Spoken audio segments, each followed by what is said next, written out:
با ابتکار مقامات اجرایی حاکمیت دولتی ولایت سوغد سنه 15 فوریه سال 2020 در نزد تئاتری مازҳака و موسیقی به نام کامالی خوجندی مرکزی ویلایت ярмарка-фурӯши ниҳолҳо کӯчату тухми گulҳо و دیگر зироатҳои кишоварзӣ баргузор гардид. ярмарка-фурӯши ниҳолҳо با مقصد متشکلانه گذراندن معرکه کبودیزارکنی و آبادانی و رساندن یاری عملی به خواجگی‌های کشاورزی اهالی ولایت و تشکیلات و اداره‌ها در کارهای آبادانی، کبودیزارکنی و بنیاد باغ و تاک‌گذارهای نو گذرانده شد. در ярмарки مذکور شهرو ناحیه‌های ولایت و تشکیلات و اداره‌های ساحه کشاورزی بیش از 1,500,000 بیخ ниҳолҳои гуногун و گل و گلبوته‌ها را پیشنهاد باغپروران و ساکنان نمودند. کشاورزان نایستمن جهت باز هم آباد و زیبا گردانیدن ناحیه ولایت جمهوری کوشش خود را به خرج داده.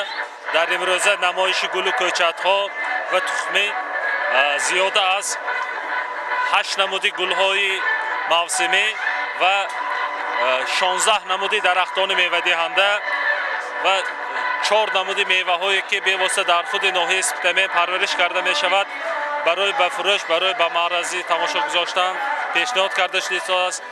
از طرف خواجگی‌های کشاورزی ناحیه به امروز نمایش ярмарка-фурӯши گل و کۆچат ниҳолҳо زیاده 30,000 بیخ درختان میوه دهنده و 1000 بیخ ниҳолҳои сояафкан дарахтҳои ҳамешасабз ва 500 тувакчаҳои гулҳои ороишӣ мавсимӣ пешниҳод шуда истодааст ки дар оянда мо метавонем барои боз ҳам ободу зебо гардондани ноҳия вилоят ва шаҳру ноҳияҳо як саҳми худро гузорем.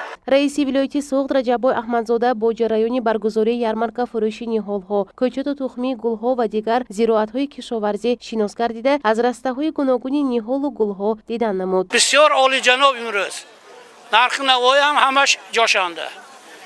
рӯзи вайба нигоҳ кара. Мебиём, ҳар сол мебиём, ҳар сол гул ё ягон чиз мехарам. Ин шакарсеби Хуҷандӣ. ҳар сол нигоҳ карда беҳад ташкили нақшуд аст. мо ям маҳсулоти худамои бароядик, мо ям занбурчӣ. من یک تا شفتالو چمپیون خریدم. ببین شیرانمون میوه‌ها خورد. از من نشانه میموندگی. ببین نهال پروری ما میدونیم که این تستا بسیارتر شده است. دو خلق از من بهره برد و باغ کنن باغای روی من از آنی شود باغ کنن. البته از آنی میشد. خلق گرام میخرد بازار میبرن. نرخش از آن میشد ان شاء الله. خدا سالهای سال همین باغداری بسیار شده است. همه باغ سازد و باغشون آواز شد و از آنی امانی شد و زندگی نقد بود.